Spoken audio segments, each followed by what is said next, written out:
lesson, we're going to look at continuing soloing over a 12-bar blues progression that uses dominant 7 chords. Now we've looked at the Mixolydian blues and some licks that we can do with those. We've done an example solo which shows you how to play over the changes to some extent. But we're going to take that further now, and we're going to look at the use of arpeggios. Now arpeggios are just the notes of a chord played individually. So we're going to be playing dominant 7 arpeggios. And we're going to look at it from each of the root notes of the chord progression. So in A7, in A, it will be A7, D7 and E7. Now this can serve 2 purposes. The first one, which we'll explore in more depth next lesson, is to give you some licks using arpeggios. So that is one way, but I said we'll look at that more in the next lesson. The other way is it helps you to identify notes of the chord. Now this is really important because what makes licks and melody sound good is the notes that you're playing fitting the notes of the chord. So this is a problem that I find a lot of guitar players come across. They know a bunch of licks but don't necessarily know where to play them, and that's because they don't understand the chords underneath and the notes within those chords. Once you understand that, it makes it so much easier to place licks and to also get a whole bunch of new licks where you go across the changes, where you can play from one chord to another. You can get some nice ideas if you know like chord tones that are next to each other, which you'll see an example of in today's lesson. It's a boring example, but it will be just outlining notes that you can play across the changes, and you'll see and you'll be able to hear it. So I'll play the example solo that I've done. It's really basic. It's just meant to show you where different notes of the chords are. And we're changing, we're going from A7 to D7, A7, D7, A7, E7, D7, A7. Same as the 12-bar blues progression that we did in the earlier lessons, okay, but with the dominant 7 chords. And we're just going to follow those with the relevant arpeggios. So when it goes to D7, we'll be playing D7 arpeggio, E7, E7 arpeggio. And it will just help you to know where the notes of the chords are, so that when you're soloing, you can look to resolve notes, licks to notes of the chord. So it hasn't always got to be to root notes. So like we did in one of the earlier minor pentatonic lessons, where we were in the key of A, we would do licks, land on an A note, and then when it goes to D, land on a D note. When it goes back to A, land on A.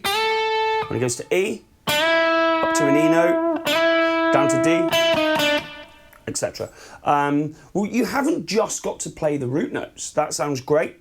That's cool. It's perfectly acceptable to do. But to mix it up even further, we can land on different notes of the chord. So I'll play the example solo through, and then we'll look at it in a bit more depth, and I'll take you through it.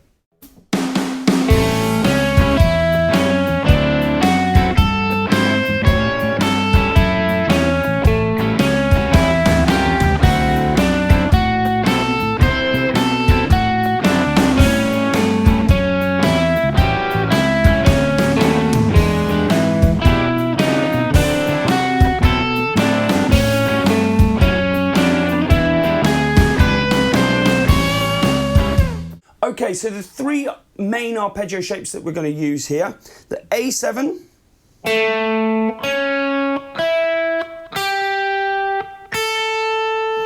now the notes of that are A, C sharp, E, G, A. And the intervals of that are 1, 3, 5, flat 7. Remember, a dominant chord, dominant arpeggio, dominant 7 arpeggio, is a major triad, 1, 3, 5, with a minor 7, a flat 7. So it's 1, 3, 5, flat 7. That's really important to remember. D7.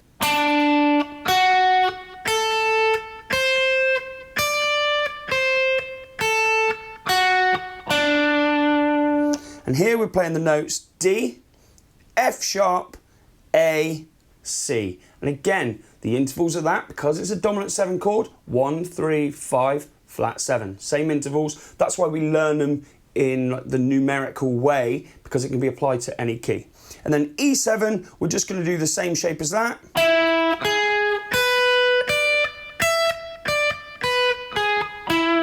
And the notes of that would be E, G sharp, B, D, and back up to the E.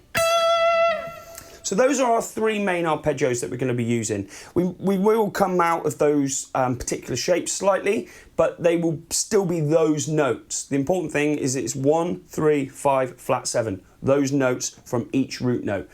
Okay, so let's take you through it then. We start off on the A7 chord and we play an A7 arpeggio.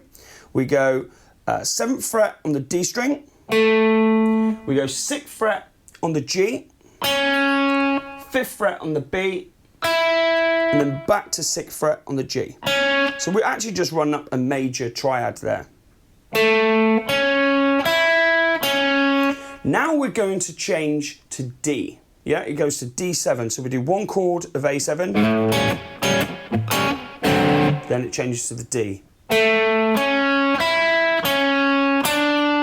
And you can see that that note there, the 6th fret within the A chord, there, the 3rd, leads to the root note of the D.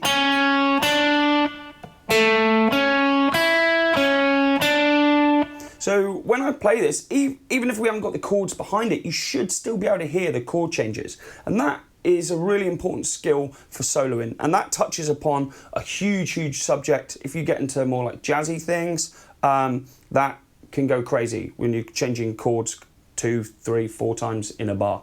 Into the D7, we go 7, 7, 5, 8. 7 on the G, 7 on the B, 5 on the E, 8 on the E. Now this note here is going to lead us to the 3rd of A. So we're only doing one bar on D7 and we've got to change back to A7. And we're going to land on the 2nd note of A7, which is the 3rd. In this case it's C sharp. And we're doing it here, 9th fret on the E string. So I'll play it all the way through.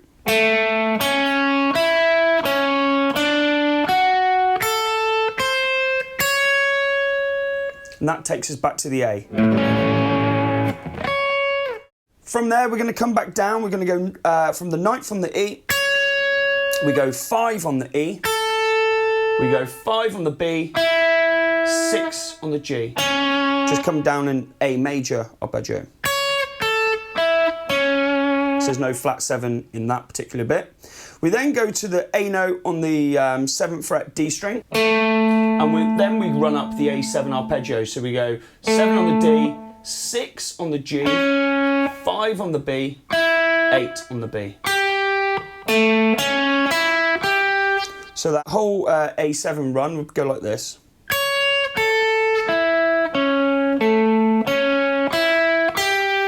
Now we've got to change back to D7 for 2 bars. We've landed on this G note here. Now the 3rd of D is F sharp, which is only 1 fret below. So that's going to be a good note for us to change to. And you can hear it, it almost sounds like it resolves as the chord changes. And that's a really good tool to use to create nice melodies, good sounding licks. If you've got a note within a chord, or the chord that you're on, that isn't in the next one, is good, and they're a semitone apart, it's a good way to change. Play around with it, it sounds cool. So, from here,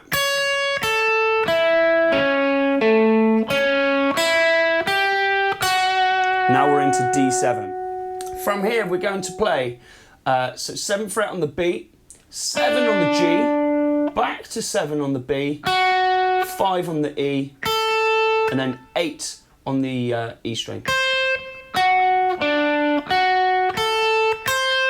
We then come back down, we go to 5 on the E, 7 on the B, 7 on the G.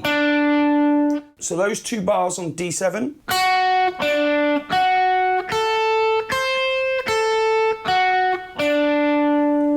Now we're going to change back to A7 for 2 bars. We've landed on this D note here. Now the third of A7 is C sharp, which is just 1 fret below, so that's the note that we're going to target as the chord changes back to A7.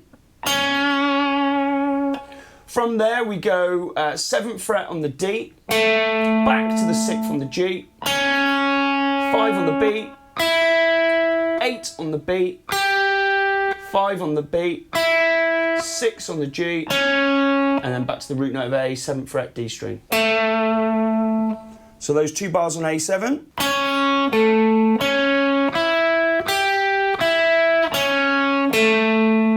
Then we go up to an E7 chord. Now, the third of E7 is the 7th of A. So when we learnt the Mixolydian blues in the key of A, we wouldn't have actually played that note.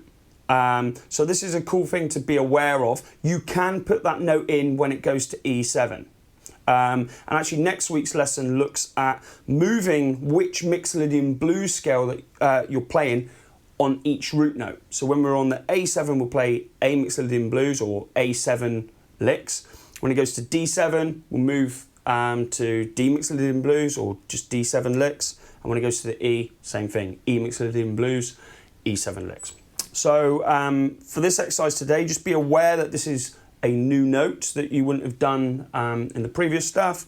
And it only really works on this E chord because it's the third of E, it's within the chord there. So we finished the last lick on the 7th fret D string A here. And the third of E7 is G sharp. So it's a semitone below. It's going to sound good if we go between them on the chord changes. So when we get to the E chord, we play the 6th fret on the D. We then play the 7th fret on the A. We then come up to the 9th fret on the G. And we're going to do a chromatic note, okay, a note that's not necessarily in the scale. I mean, it will be in the Mixolydian blues, but in E7, it wouldn't necessarily pop up. But it works well because it's leading us to the D chord. Now this is another subject again, using chromatic leading notes to take you to a root note or a note of the next chord. In real simple terms here, we've got to get from an E note here to a D note here. So all we're doing is putting that note in between. Pretty simple. So.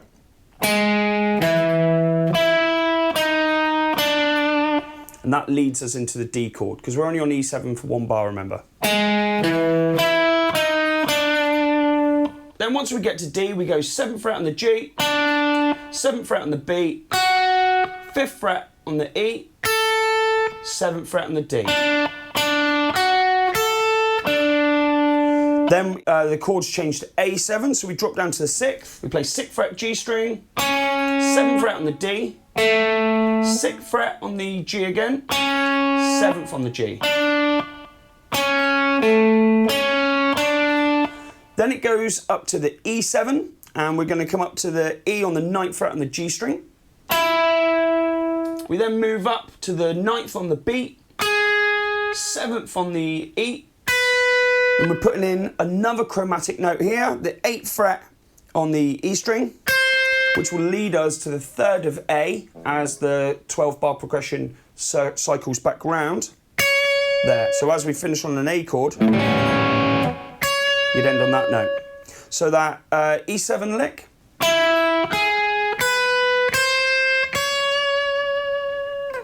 Now, like I said before, this is really basic, really simple. It's not a fancy solo. This isn't something that I'd expect you to play as a solo. This is an exercise. It's just a way for you to start mapping out and understanding the notes of the chords and which notes you can resolve licks to. So what I'd recommend is, once you've got to grips with that, is to improvise and solo with some of the licks that we've done before, whether it was like the minor pentatonic ones originally, adding in the major third like we did last time with the Mixolydian blues licks. But then when you're playing over the chord progression, really think about the changes. The 12-bar blues is the best chord progression to learn this kind of stuff over, because it's always the same, bar a couple of slight variations, which are easy to adjust to.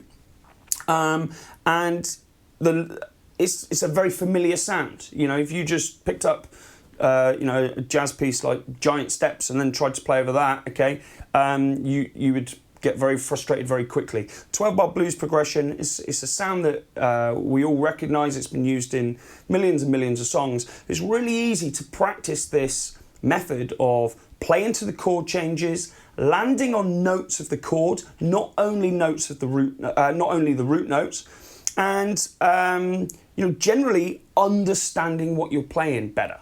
Okay, a lot of guitar players will just know the key and then go, well, it's A minor, so I play A minor pentatonic and blah, blah, blah, and don't think about the chords underneath. But when you start to think about the chords underneath and play into those changes and landing on chord tones, notes of the chord, you get a much more interesting sound and you get much nicer licks. Okay, have fun with that. Try your best to create some licks out of these arpeggios, link them in with the Mixolydian stuff that we did in the previous lessons, and make sure you jam over the backing tracks supplied. Really think about the changes and force yourself to land on different notes.